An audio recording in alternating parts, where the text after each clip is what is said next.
तो चलिए बुलेटिन में सबसे पहले आपको एक बड़ी खबर बता दें। बीएसई एनएससी की वीकली एक्सपायरी को लेकर बड़ी खबर आ रही है। सेबी ने दोनों एक्सचेंजों की वीकली एक्सपायरी के दिन तय कर दिए हैं। एनएससी की वीकली एक्सपायरी मंगलवार को होगी, जबकि बीएसई की एक्सपायरी का दिन गुरुवार तय किया गया है। तो इस बड़ी खबर पर पूरी जानकारी के लिए अब सीधा जुड़ते हैं मेरे सहयोगी विपिन भट्ट से। तो विपिन जी बताएं, क्या जानकारी मिल रही है आपको? जी हाँ, तो जानकारी वही जो आपने दी है कि ये दोनों ही एक्सचेंजेस की इंक्वायरी अब तक बड़ा सस्पेंस बना हुआ था और ये था कि पहले किसे एक्सपायरी मिलती है। तो देखिए, एनएससी को मंगलवार के दिन की एक्सपायरी मिली है और बीएसई की एक्सपायरी जो है वो गुरुवार के दिन होगी। ये दोनों की वीकली एक्सपायरी है। इससे पहले जो सेबी नियम लेकर आया था, जहां पर नंबर ऑफ एक्सपायरीज जो है वो कम की गई थी, रिड्यूस की गई थी, अलग अलग तरह की बहुत सारी एक्सपायरीज होती थी, उनको कम किया गया था और ये तय पाया गया था कि वीक के अंदर पर्टिकुलर किसी एक सेगमेंट की एक ही एक्सपायरी हो सकती है। उसी लाइन में आगे बढ़ते हुए अब एनएससी और बीएसई को भी उनकी वीकली एक्सपायरीज के दिन मिलने थे। एनएससी के लिए जैसा आपने कहा, अब मंगलवार के दिन उनकी वीकली एक्सपायरी होगी और बीएसई के लिए अब वो दिन गुरुवार तय किया गया। हमारे साथ मार्केट एक्सपर्ट राजेश पालवे भी जुड़ गए हैं। तो राजेश, वेलकम ऑन सीएनबीसी आवाज। और देखिए, ये वीकली एक्सपायरी के दिन तय हो गए हैं। एनएससी को मंगलवार मिला है और बीएसई को गुरुवार। तो अब बहुत सारे सवाल यहाँ पर आएंगे। फॉर एग्जांपल की जो ट्रेडिंग वॉल्यूम है, मार्केट के अंदर जो लिक्विडिटी है, और ये जो दोनों एक्सचेंजेस हैं एनएससी और बीएसई, इनके बीच में जो रिलेटिव कंपटीशन है, इन सब पे किस तरीके का इम्पैक्ट आता हुआ दिखेगा? गुड आफ्टरनून विपिन जी। तो देखिए, काफी समय से इस पे कंसल्टेशन पेपर थे और काफी समय से इस पे एक डिबेट चल रहा था कि ये एक्सपायरी डेज को किस तरीके से चेंज किया जाएगा। अब ये जो एनएससी की एक्सपायरी ट्यूसडे को शिफ्ट की है, तो इससे जरूर हमें लगता है कि एनएससी पे थोड़ा सा वॉल्यूम वापस बढ़ते हुए दिखेगा। क्योंकि यहाँ पे अगर हम देखें तो वीकली एक्सपायरी अगर ट्यूसडे को होती है तो आपके पास वेडनेसडे, थर्सडे और फ्राइडे 3 दिन का जो टाइम वैल्यू है वो आपके ऑप्शंस के प्राइसेस में प्ले करते हुए देखने को मिलेगी। इसके पहले हमने देखा था कि थर्सडे एक्सपायरी थी तो वेरी फर्स्ट डे आपको फ्राइडे का ही एक ट्रेडिंग सेशन मिलता था। सैटरडे संडे जो होते थे वहां पे आपका जो थीटा डिके था, जिसके कारण से मार्केट में अगर हम देखें तो वो प्रीमियम्स का बेनिफिट नहीं मिल पाता था ट्रेडर्स को। तो हमें लगता है कि एनएससी की जो मेजर पार्टिसिपेशन अगर हम देखें मार्केट में अभी भी, तो डेरिवेटिव मार्केट में एनएससी का मार्केट शेयर अभी भी ज्यादा है और वहीं पे मेजर पार्टिसिपेशन देखने को मिलता है। तो हमें लगता है कि इससे एनएससी के प्लेटफॉर्म पे और भी वॉल्यूम थोड़ा बढ़ते हुए दिखेगा और हमें लगता है कि ये थोड़ा सा अब मंडे और ट्यूसडे को जो वॉलेटिलिटी होती थी मार्केट की, वो थोड़ी अब सबसाइड होते हुए देखने को मिलेगी। क्योंकि मेजर प्ले जो रहेगा वो वेडनेसडे, थर्सडे और फ्राइडे के सेशन में ही मेजर ऑप्शन ट्रेडर्स का जो प्ले रहेगा वो 3 दिनों में मेजर प्ले आउट होते हुए दिखेगा। तो थोड़ा सा वॉलेटिलिटी हमें लगता है कि मंडे ट्यूसडे कम होगी और मार्केट शेयर यहाँ से एनएससी का थोड़ा बढ़ते हुए दिखेगा। पार्टिसिपेशन एनएससी प्लेटफॉर्म पे एनएससी के कॉन्ट्रैक्ट्स में देखने को यहाँ पे राजेश, मेरे साथ मेरे सहयोगी यतिन मोहताब भी जुड़ गए हैं। यतिन, तो ओवरऑल ये खबर तो आनी थी, लेकिन दिन ही सबसे इंपॉर्टेंट थे, किसे क्या मिलेगा? जी जी। तो देखिए, ऑलमोस्ट अब ये तय हो गया है कि एनएससी को जो ईमेल सेबी की तरफ से आया है और एनएससी के सूत्र ये जानकारी दे रहे हैं कि उनको मंगलवार का दिन मिल गया है। तो कहीं ना कहीं एक्सपायरी को लेके यहाँ एक असमंजस बना हुआ था, क्योंकि बीएससी की एक्सपायरी हाल फिलहाल अभी मंगलवार को होती है, एनएससी को थर्सडे मिला हुआ है। लेकिन क्योंकि एनएससी ने अपनी एक्सपायरी मंडे को शिफ्ट कर दी थी, एक टाइप का एक्सचेंजेस के बीच में जो समन्वय होना चाहिए वैसा नहीं था। इसके लिए रेगुलेटर को इंटरवीन करना पड़ा। 15 जून को आखिर में आपको एप्लीकेशन देनी थी कि कौन सा दिन आपको अलॉट करना है और कौन सा दिन आपको चाहिए एक्सपायरी डे को, और मंगलवार और गुरुवार ये 2 ही दिन चॉइस में थे। ऑब्वियसली एनएससी को, क्योंकि उनकी मार्केट लीडरशिप पोजीशन है, फ्यूचर्स का वॉल्यूम ज़्यादा है, और अगर हम ऑप्शंस की बात करें तो मार्केट लीडरशिप वहाँ है, कैश वॉल्यूम में मार्केट शेयर ज़्यादा है। तो कहीं ना कहीं एनएससी को एक एडवांटेज था और एनएससी ने उस एडवांटेज का फ़ायदा उठा के मंगलवार की एप्लीकेशन दी थी, जो अब रेगुलेटर ने एक्सेप्ट कर ली है। तो ट्यूसडे का दिन जो है, मंगलवार का दिन, ये जो वीकली एक्सपायरी होगी, मंथली एक्सपायरी होगी, वो एनएससी की तरफ से मंगलवार को होती हुई नज़र पड़ेगी और बीएससी को अब गुरुवार अलॉट किया जा रहा है। ऑब्वियसली ये क्या मायने रखता है? अगर हम इनिशियल ब्रोकरेज एस्टिमेट्स की बात करें तो गोल्डमैन सैक्स के हिसाब से ऑप्शन वॉल्यूम पे एक नेगेटिव असर इसका पड़ता हुआ आपको नज़र पड़ेगा, और क्लियरली इससे कुल मिला के जो एनएससी के वॉल्यूम्स है बीएससी के मुकाबले थोड़े बेहतर हो सकते हैं, क्योंकि स्टार्ट ऑफ द वीक है और दूसरा जो अर्निंग्स है बीएससी की शायद इससे 7 से 8% गिरे। तो ईपीएस अनुमान शायद मोस्ट ब्रोकरेजेस काटेंगे इस मंगलवार और गुरुवार के चक्कर में। राजेश जी, मुझे एक बात बताइए, टिपिकली क्योंकि आप एक ब्रोकरेज के साथ जुड़े हुए हैं, तो क्या मंगलवार को एनएससी का ऑप्शन एक्सपायरी होने की वजह से उनको ज्यादा वॉल्यूम में फायदा हो सकता है? हाँ बिल्कुल, डेफिनेटली ये मंगलवार के कारण से वॉल्यूम्स जरूर बढ़ेंगे और हमें लगता है जैसा कि मैंने बताया कि यहाँ से पार्टिसिपेशन और शिफ्ट होता हुआ दिखेगा ऑप्शंस ट्रेडिंग में, क्योंकि आपके पास एक जो वीकेंड की अनसर्टनिटी थी, आप जो भी वीकली एक्सपायरी होती थी, हमें फ्राइडे का एक सेशन मिलता था, उसके बाद आपके पास वीकेंड की अनसर्टनिटी होती थी पोजीशंस की। अब आपके पास नया कॉन्ट्रैक्ट, फ्रेश कॉन्ट्रैक्ट जो मिलेगा आपको, वो वेडनेसडे से आप प्ले कर सकते हो। तो आपके पास 3 ट्रेडिंग सेशन होते हैं और जैसा कि हम देखा है प्लेटफॉर्म पे भी कि एनएससी के प्लेटफॉर्म पे ही मेजर वीकली एक्सपायरी के पार्टिसिपेंट अभी भी पार्टिसिपेट करते हैं, तो उन्हें एक थोड़ी सी फ्लेक्सिबिलिटी मिलेगी और ईज ऑफ ट्रेडिंग रहेगा, क्योंकि आपके पास 3 ट्रेडिंग सेशन मिलेंगे उस वीक में, जहां पे आप अपनी डिसीजन ले सकते हैं या अपने ट्रेड को प्ले आउट कर सकते हैं, स्ट्रेटेजीज को यहाँ पे डिफाइन कर सकते हैं। राइट। राजेश जी, क्योंकि ऑब्वियसली आप टेक्निकल एनालिसिस भी करते हैं, बीएससी का शेयर 3,000 रुपये के लगभग ऑल टाइम हाई से अब नीचे आया है, आज लगभग 2650 के आसपास था। तो टेक्निकली क्या आपको लगता है कि बीएससी का शेयर ब्रेकडाउन दिखा सकता है कल के ट्रेडिंग सेशन में इस डिसीजन के चलते? टेक्निकली कितनी डाउनसाइड आपको लगती है कि यहाँ से हो सकती है काउंटर में? क्योंकि मुझे लगता है कि आज 20 डे एक्सपोनेंशियल मूविंग एवरेज के नीचे यहाँ शेयर बंद हुआ है। बिल्कुल, डेफिनेटली। सो पिछले 5-6 दिनों से देखें तो थोड़ा हायर साइड से सप्लाई तो देखने को मिला था और आज की क्लोजिंग 20 डे मूविंग एवरेज के नीचे ही देखने को मिली और डेटा में भी थोड़ा यहाँ पे हमें लग रहा है कि वीकनेस देखने को मिली, शॉर्ट बिल्टअप देखने को मिल रहा है। यहाँ पे हमें लग रहा है इसका जो नेक्स्ट लेवल जो बन सकता है डाउन साइड में, वो आना चाहिए करीब 2580 की तरफ। ये स्टॉक फिसलते हुए दिख सकता है।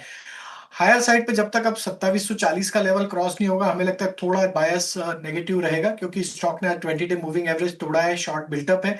तो 2580 की तरफ हमें लगता है स्टॉक फिसलते हुए दिख सकता है इमीडिएट बेसिस पे। राइट। हमारे साथ आशीष चतुर्मुदा साहब भी जुड़ रहे हैं। Ashish, good afternoon, welcome to the show.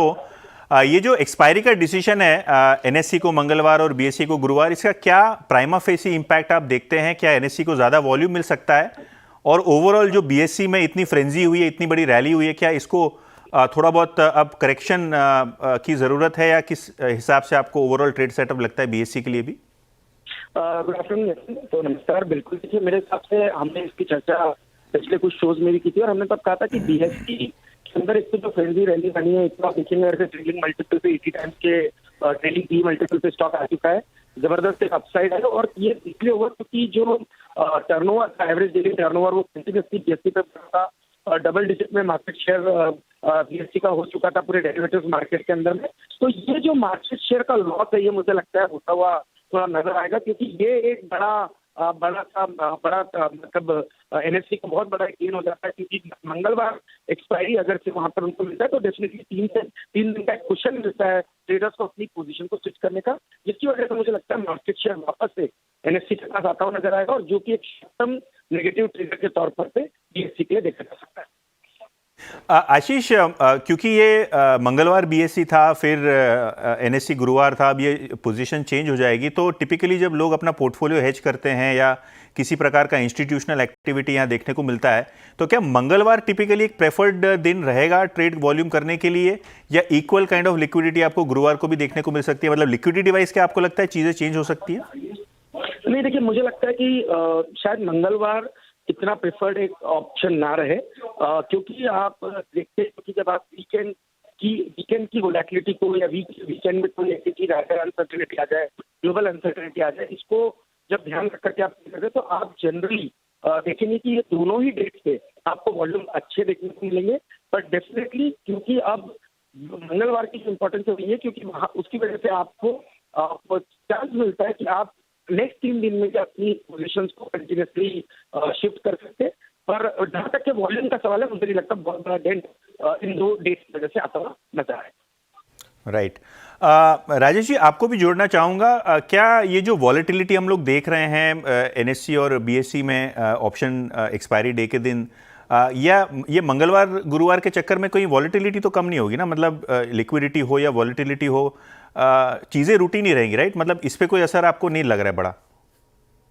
Yatin जी, मुझे लगता है थोड़ा वॉलेटिलिटी थोड़ा सा कम होना चाहिए अब, क्योंकि आपके पास 3 ट्रेडिंग डे जो रहेंगे जिसमें आप मेजर प्ले कर सकते हैं। तो मुझे लगता है कि एक अनसर्टेनिटी जो रहती है अपने ट्रेड को लेके या स्ट्रेटेजीज को लेके, पोजीशंस को लेके या हेज को लेके, वो मुझे लगता है कि आप थोड़ा सा यहाँ पे वॉलेटिलिटी को थोड़ा सा यहाँ पे एक कंट्रोल किया जा पाए होते हुए देखने को मिल सकता है। तो हमें लगता है कि थोड़ा एक नॉर्मल सी आते हुए दिख सकती ट्रेडिंग बिहेवियर में। जरूर एक मंडे का दिन रहेगा, क्योंकि आपके पास जो वीकेंड पे अगर कोई न्यूज फ्लो के चलते एक मंडे को जो गैप अप गैप डाउन का एक अनसर्टनिटी रहता है, सिर्फ एक मंडे का दिन रहेगा जहां पे थोड़ा सा मार्केट ओपनिंग ट्रेड्स या हम बोले या फर्स्ट हाफ जो भी रहेगा वॉलेटाइल रह सकता है। अदरवाइज हमें लगता है थोड़ी सी बाकी दिनों में वॉलेटिलिटी थोड़ी थमते हुए दिख सकती है। आशीष, आपको भी जोड़ूंगा कॉन्वर्जेशन में फिर से एक बार। 3 लिस्टेड एक्सचेंज स्टॉक्स हैं, IEX, MCX और ऑब्वियसली BSE। यहाँ प्रेफरेंस चेंज होगा क्योंकि IEX भी पिछले दिनों वॉलेटाइल था, अब BSE वॉलेटाइल है, तो क्या इसमें एडवांटेज MCX रहेगा? मैं वैतन मुझे मतलब आपके अभी 2 शोज हमने पिछले 1 महीने में जब किए, तब हमने कंटिन्यूसली ये बात कही कि हम अपनी पोजीशंस को BSE और MCX की तरफ शिफ्ट कर रहे हैं, क्योंकि MCX से हमें 2 बड़े बेनिफिट लगते हैं। एक, rising trend in gold and silver, जिसकी वजह से हमें लगता है कि जो डेली टर्नओवर है वहाँ पे काफी बड़ा इजाफा आएगा। साथ ही साथ जिस तरह से इलेक्ट्रिसिटी डेरिवेटिव्स का भी एक नई अपॉर्चुनिटी MCX को मिल रही है, तो हमारा यही है था कि जो BSE के ट्रेड है उसको कहीं ना कहीं प्रॉफिट बुकिंग करनी चाहिए और MCX के अंदर अपनी पोजीशंस को शिफ्ट करना चाहिए। हमने हमारे पोर्टफोलियोज में वही किया हुआ है। राइट। राजेश जी, यही सवाल आपसे भी करना चाहूंगा, मतलब पैकिंग ऑर्डर में MCX, IEX, BSE किस तरीके से रखेंगे आप इसको? तो अभी MCX फर्स्ट ऑर्डर में रहेगा। यहाँ पे हमें लगता है कि एक अच्छा मोमेंटम बनते हुए दिख सकता है। स्टॉक काफी स्ट्रेंथ दिखा रहा है और पिछले दिनों में हमने देखा काफी अच्छा बाइंग एक्शन यहाँ पे बना है। तो फर्स्ट ऑर्डर में MCX रहेगा, second BSE and third position पे IEX रहेगा। IEX का स्ट्रक्चर तो अभी भी वीक ही है, तो यहाँ पे तो हमें लगता है कि अभी बहुत साइडवेज बिहेवियर रहेगा। But trading point of view से, short term investment point of view से MCX बाय किया जा सकता है। देन BSE करेक्शन में एक बार ये सप्लाई प्रेशर को थोड़ा एब्जॉर्ब कर ले तो BSE long term structure bullish ही है, बट करेक्शन के बाद उसको वापस से एक बार रिव्यू करना चाहिए। तो एक छोटा सा ब्रेक लेंगे, इस टॉपिक पे बने रहेंगे। एक छोटा सा ब्रेक के बाद देखते हैं कैसे रहेगा कल BSE के स्टॉक में रिएक्शन।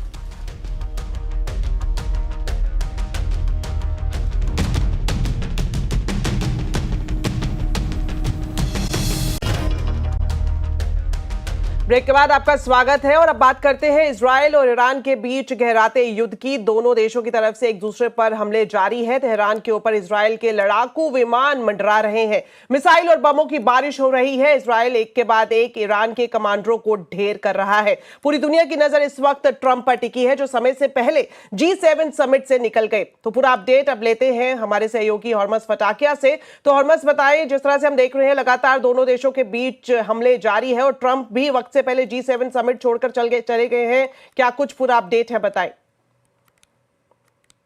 पहले तो ईरान की अगर बात कर ले तो उन्होंने कहा है कि एक फ्रेश राउंड ऑफ मिसाइल्स उन्होंने छोड़े हैं इजराइल की तरफ, और ये ईरान के news agency, official news agency का बयान था। और परमाणु साइट्स उनके जो है यूरेनियम एनरिचमेंट फैसिलिटीज़ वगैरह है, वहाँ पर इजराइल के ड्रोन्स और UAVs को उन्होंने मार गिराया है। ये ईरान की न्यूज़ एजेंसी का दावा है। दूसरी तरफ अगर हम इजराइल की बात करें तो इजराइल ने भी, उनके डिफेंस फोर्सेस ने कुछ ही समय पहले एक्स पर यह लिखा था कि इजराइल के आर्मी चीफ की मिसाइल हमले में मौत हुई है। और ये आर्मी चीफ जो है उन्हें नया अपॉइंट किया गया था। पिछले आर्मी चीफ की मौत के बाद अली शादमानी जो है उनकी मिसाइल हमले में मौत हुई। और अली शादमानी इसलिए सिग्निफिकेंट फिगर है क्योंकि वो ईरान के सुप्रीम लीडर अयतोल्ला खामेनी के सबसे करीबी जो है मिलिट्री सलाहकार थे।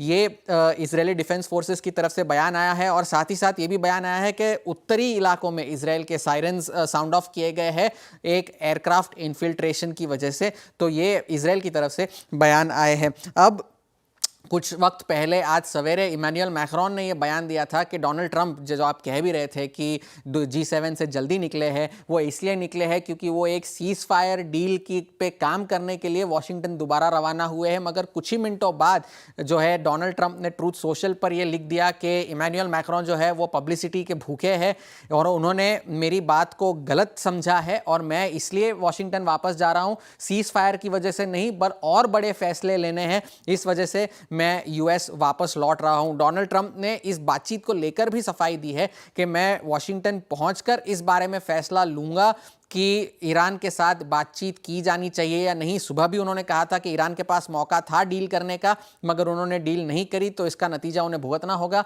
अब इजराइल और ईरान के बीच में जो हालात है उसकी वो मॉनिटरिंग करेंगे और शायद अगर मुलाकात, अगर बातचीत हो तो जेडी वैंस या फिर उनके जो स्पेशल एनवॉय है विटकॉफ जो मिडल ईस्ट के, उन्हें भेजा जा सकता है ईरान के साथ बातचीत करने के लिए। ये डोनाल्ड ट्रंप का बयान था और साथ ही साथ उन्होंने ये भी कहा कि ईरान के वो परमाणु प्रोग्राम का अंत चाहते हैं। उन्होंने साफ शब्दों में कहा कि ईरान के पास किसी भी तरह के परमाणु हथियार नहीं होने चाहिए, इस वजह से वो और साथ ही साथ कि वो परमाणु हथियार के बेहद नज़दीक है, जबकि इंटेलिजेंस का ये कहना था कि वो काफ़ी वर्ष अभी दूर है इंटेलिजेंस से एक परमाणु हथियार बनाने से। जी शुक्रिया हुरमास इस पूरे अपडेट के लिए। तो बुलेटिन में फिलहाल इतना ही। आप खबरों पर अपडेट रहें, CNBC आवाज से जुड़े रहें हमारे सोशल मीडिया हैंडल्स के जरिए। नमस्कार।